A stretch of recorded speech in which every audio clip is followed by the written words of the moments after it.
পশ্চিমাদের চোখ পড়েছে কাবা ঘরের প্রান্তরে, ব্রিটিশ দালাল দল বেঁধেছে ধ্বংস করতে চায় কারে। পশ্চিমাদের চোখ পড়েছে কাবা ঘরের প্রান্তরে, ব্রিটিশ দালাল দল বেঁধেছে ধ্বংস করতে চায় কারে। আল্লাহ পাকের ঘর তোর সাহস থাকলে ধর, আল্লাহ পাকের ঘর তোর সাহস থাকলে ধর। দো জাহানের মালিক যিনি পবিত্র কাবা, ওই আরবের দিন বাঁচাতে সত্য ন্যায়ের মুক্তি চাই। মুহাম্মাদের বাহিনী আজ আসলে তোদের রক্ষা নাই। ওই আরবের দিন বাঁচাতে সত্য ন্যায়ের মুক্তি চাই। মুহাম্মাদের বাহিনী আজ আসলে তোদের রক্ষা নাই। মুহাম্মাদুর রাসূলুল্লাহর বাহিনী আসেনি, হাত উঠে বলো আসেনি। একটু দাঁড়াও, জেগে উঠো ওহে মুসলমান, আর কতদিন দিন ইসলামের সইবে অপমান। রক্ত দিয়ে পবিত্র ওই মক্কা মদিনা, সেই জমিনে ইহুদিরা চলতে পারে না। একটু দাঁড়াও, জেগে উঠো ওহে মুসলমান, আর কতদিন দিন ইসলামের সইবে অপমান। রক্ত দিয়ে পবিত্র ওই মক্কা মদিনা, সেই জমিনে ইহুদিরা চলতে পারে না। নূর মক্কার ইসলাম তার থাকলো কি আর দাম, বন্দিশালায় থাকে যদি আল আকসার ঈমান। ওই আরবের দিন বাঁচাতে সত্য ন্যায়ের মুক্তি চাই। মুহাম্মাদের বাহিনী আজ আসলে তোদের রক্ষা নাই। ওই আরবের দিন বাঁচাতে সত্য ন্যায়ের মুক্তি চাই। মুহাম্মাদের বাহিনী আজ আসলে তোদের রক্ষা নাই। পশ্চিমাদের চোখ পড়েছে কাবা ঘরের প্রান্তরে, ব্রিটিশ দালাল দল বেঁধেছে ধ্বংস করতে চায় কারে। আল্লাহ পাকের ঘর তোর সাহস থাকলে ধর। তো জাহানের মালিক যিনি পবিত্র কাবা, ঠিক না? ওই আরবের দিন বাঁচাতে সত্য ন্যায়ের মুক্তি চাই। মুহাম্মাদের বাহিনী আজ আসলে তোদের রক্ষা নাই। মুহাম্মাদুর রাসূলুল্লাহর বাহিনী আসেনি, হাত উঠে বলো আসেনি। আজকে আরব বিশ্বের নেতাগুলির মাথায় কি খেলতেছে আমি জানি না। ফিলিস্তিনের মুসলমানগুলির মেরে সাফ সাফ করে ফেললো। শিশু বাচ্চাগুলির লাশ ছিন্ন বিচ্ছিন্ন হয়ে পড়তেছে। একটা অবুঝ বাচ্চা জানে না কেন তারে মারা হলো, কেন তারে হত্যা করা হচ্ছে, কেন তাকে এতিম করা হচ্ছে, কেন তাকে মা হারা করা হলো। বাচ্চাগুলি কে বন্ধু কে দুশ্মন কিছুই তারা জানে না। এরপরে এত নির্মম অত্যাচার দেখার পরও যেই সমস্ত আরব দেশের রাষ্ট্রপ্রধানরা এখনো চায়ে চায়ে দেখে, এমনকি আরো ভিতরে ভিতরে ইসরায়েলের সাথে হাত করে, বোঝা গেল এরা সবাই একই চিন্তা। আমার চেয়ার থাকুক, আমার ক্ষমতা থাকুক, প্রয়োজনে আমার মুসলমান ভাইয়ের রক্ত লাল হোক, রক্তের সাগর বয়ে যাক, তবুও যেন আমার ক্ষমতা থাকে। আল্লাহর নবী বলেন, উম্মতের দল, এই দোষ যতদিন তোমাদের মাঝে থাকবে ততদিন তোমাদের বিজয় আশা করা যায় না।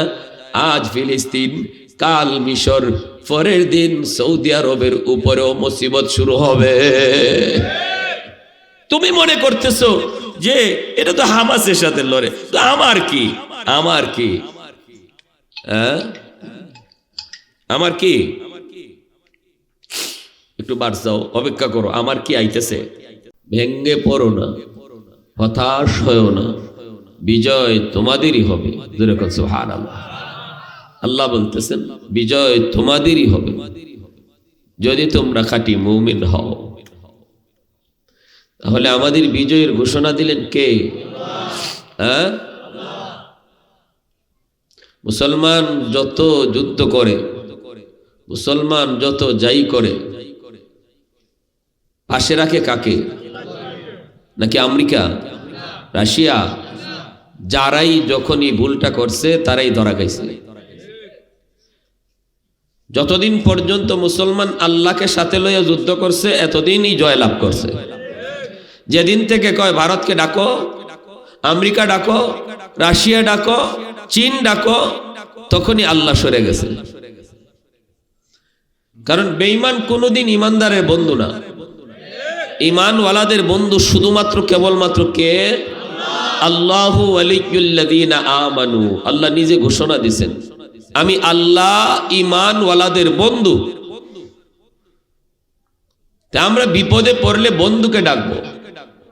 আমাদের বন্ধুকে এটা চিনতে আমরা ভুল করি। যারাই যে জমানায়, যে সময়ে, যে কালে বন্ধু চিনতে ভুল করছে এরাই ধরা খাইছে, আর যারা ঠিক মতো আল্লাহকে পাশে রাখছে তারাই জয়লাভ করছে। কথা ঠিক না ভাই? হ্যাঁ, আজ তাম পৃথিবী জুড়ে মুসলমানদের এই হালত কেন? ফিলিস্তিনের মতো এত পবিত্র জমিন যেখানে পয়গম্বররা শুয়ে আছেন, সোয়া লক্ষ পয়গম্বর প্রত্যেকেই ফিলিস্তিন আসছেন। এমন কোন নবী নাই যে নবী মসজিদে আকসা আসেন নাই। কারণ মেরাজের রজনীতে আল্লাহ আমার আপনার নবীর ইমাম বানাইছেন। মসজিদ কোনটা? মসজিদে আকসা, এই ফিলিস্তিনের বাইতুল মুকাদ্দাস। আর নবীজির পিছনে মুক্তাদি ছিলেন সোয়া লক্ষ পয়গম্বর। আদম আলাইহিস সালাম থেকে নিয়ে ঈসা আলাইহিস সালাম পর্যন্ত কোন নবী বাদ নাই, এমনকি ফেরেশতারাও ছিলেন। এত বড় আজিমুশান জামাতের ইমামতি আমার আপনার নবী করছেন, আর সব নবী নবীর পিছনে ছিলেন। এত পবিত্র জায়গা পৃথিবীতে এমন কোন জায়গা আর মিলানো যাবে? সব নবী আসছেন, এত পবিত্র জায়গা আজকে কেন মুসলমানদের দখলের বাহিরে? ইমানওয়ালাদের থেকে হাত ছাড়া এখানে কেন ইমানদার মাইর খাবে? এর মূল কারণ আমরা আল্লাহকে নারাজ করে ফেলেছি। আল্লাহর সাহায্য আমাদের সাথে নাই। না হওয়ার কারণ কি? কারণ হলো আমরা বন্ধু চিনতে ভুল করেছি। আমরা কাকে পাশে রাখবো, কারে সাথে রাখবো, এটাই আমরা এখনো সঠিকভাবে বুঝি না। ওয়ালা তাকিনু ওয়ালা তাহজানু ওয়া আনতুমুল আ'লাউনা ইন কুনতুম মুমিনিন। আল্লাহ পাক বলেন, তোমরা হীনমন্যতায় ভুগবা না, তোমরা মন খারাপ করো না, তোমরা পেরেশান হও না। আমি আল্লাহ বলতেছি বিজয় তোমাদেরই হবে।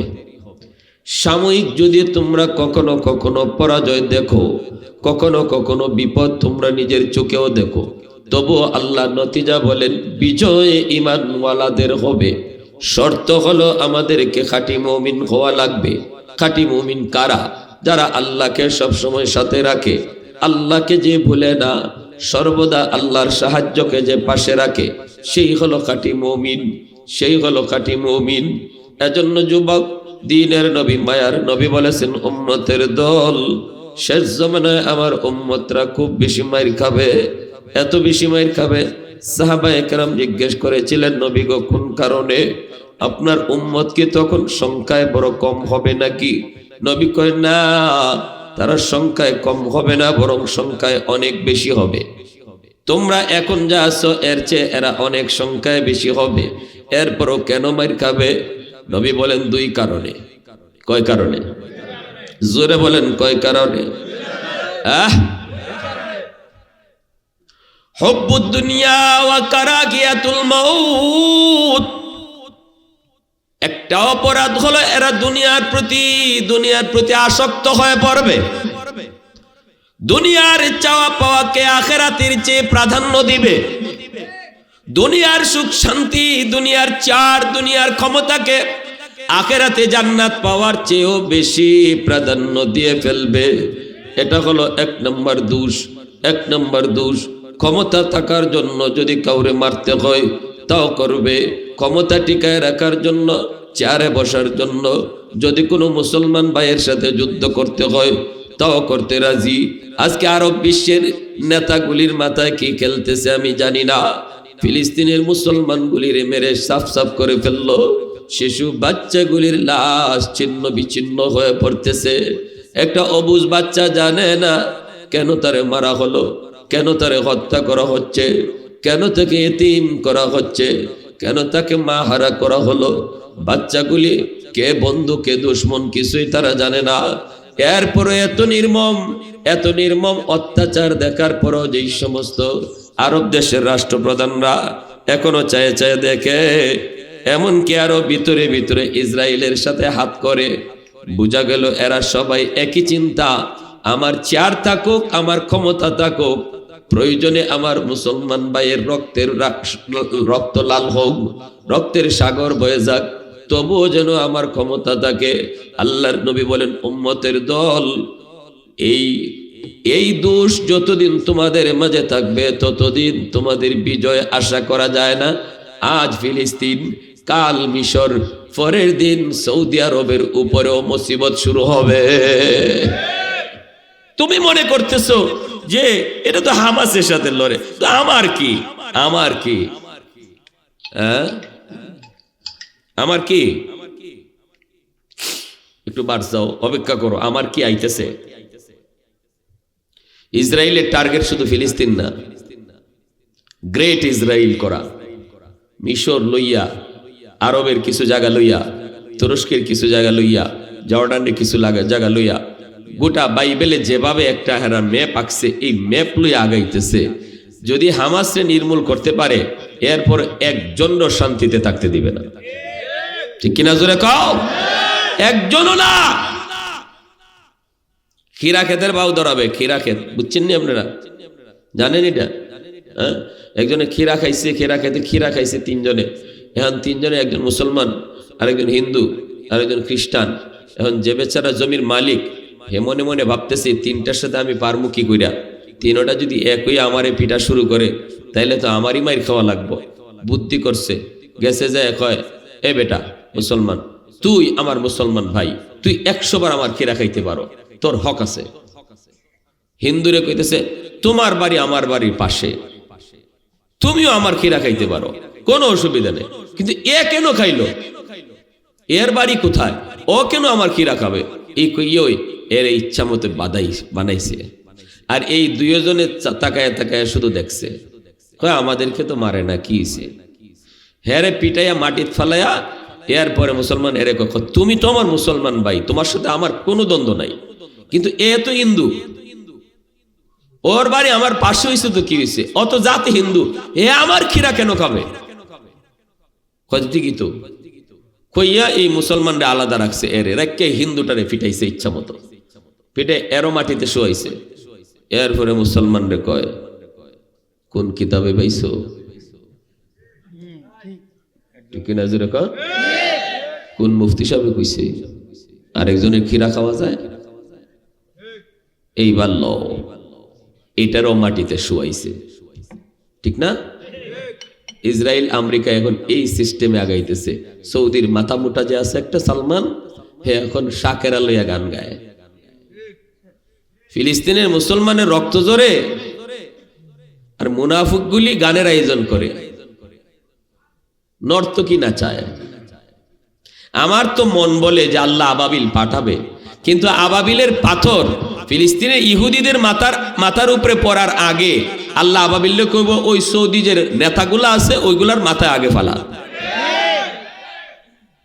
এগুলার মাথায় আগে ফালা, এগুলার আগে সাফা কর, এরপরে আয়।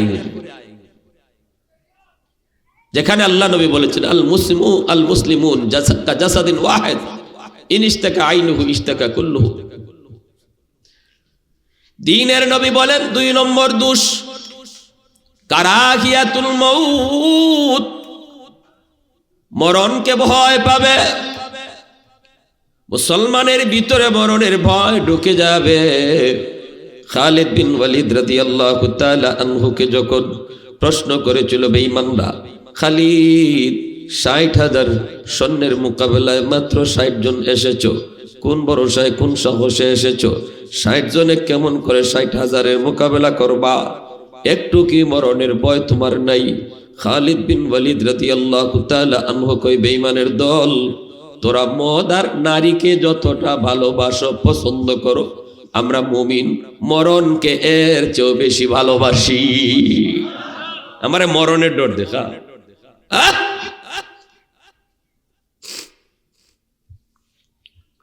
মুমিনের কাছে মরণ তুহফাতুল মুমিন আল মউত। নবী বলেন, মুমিনের কাছে মরণ হলো আল্লাহর পক্ষ থেকে একটা উপহার, একটা উপহার। আর যদি শহীদি মরণ তোমার হয়ে যায় তাহলে তো কোনো টেনশন নাই। আল্লাহর নবী বলেন, আল জিহাদু মুখতাসারু তরিকিন ইলাল জান্নাহ। তুমি যদি জান্নাতে বাইপাস যেতে চাও, জান্নাতে যাওয়ার বাইপাস রাস্তা শুধু একটাই। বাবার দরবার বাইপাস যাওয়ার রাস্তা নয়, খাজার দরবার বাইপাস যাওয়ার রাস্তা নয়, দয়াল বাবার দরবার জান্নাতে বাইপাস যাওয়ার কোনো রাস্তা নয়। জান্নাতের বাইপাস রাস্তা হলো জিহাদ। কেউ যদি আল্লাহর রাস্তায় জিহাদ করে আর শহীদ হয়, মায়ার নবী বলেন আল্লাহ তাকে বাইপাস জান্নাতে পৌঁছে দেয়। আর নতুবা জান্নাতে যাওয়ার পথ হলো সরল সঠিক পথে। যুবক, সরল সঠিক পথ, এই পথে তোমার নামাজের হিসাব লাগবে, রোজার হিসাব দেওয়া লাগবে। বিভিন্ন জায়গায় এই জান্নাতের পথে চেকপোস্ট বসানো আছে, পুলিশ বসা আছে। যেমন ভাবে বিশ্ব রোডে তোমাকে গাড়ি চালাইলে জায়গায় জায়গায় পুলিশে আটকায়, কাগজ দেখে, ড্রাইভারের লাইসেন্স দেখে, কত কিছু দেখে। জান্নাতে যাওয়ার সেই পথেও জায়গায় জায়গায় পুলিশ বসা আছে, ফেরেশতা বলবে নামাজের কাগজ দেখাও, রোজার কাগজ দেখাও, হজের কাগজ দেখাও, যাকাতের কাগজ দেখাও। কিন্তু মায়ার নবী বলেন যদি কেউ আল্লাহর রাস্তায় শহীদ হয়, তারে আল্লাহ পাক পুলিশের চোখে আড়াল করে আল্লাহ নিজেই তারে বাইপাস জান্নাতে নিয়ে যায়। আল জিহাদু মুখতাসারু তরিকিন ইলাল জান্নাহ। আল্লাহ কিয়ামতের ময়দানে জিজ্ঞেস করবে, কি নিয়ে আমার সামনে তুমি হাজির হয়েছো? বলবে মালিক, আমি তো তোমার রাস্তায় জান দিয়েছি। আল্লাহ বলবেন কি প্রমাণ? কইব প্রমাণ হলো আমার রক্ত মাখা দেহ, প্রমাণ হলো রক্ত মাখা জামা, প্রমাণ হলো রক্ত মাখা দেহ, প্রমাণ হলো রক্ত মাখা জামা। তখন হাসরের ময়দানে একজন শহীদ তার রক্ত মাখা জামা, রক্ত মাখা দেহ দেখাইয়া আল্লাহর তৈরি জান্নাতের মেহমান হবে। এজন্য শহীদকে গোসল দেওয়া হয় না, তার রক্ত মোছা হয় না। যেমন বডিটা আছে এই বডিতেই তারে কবর দেওয়া হয়।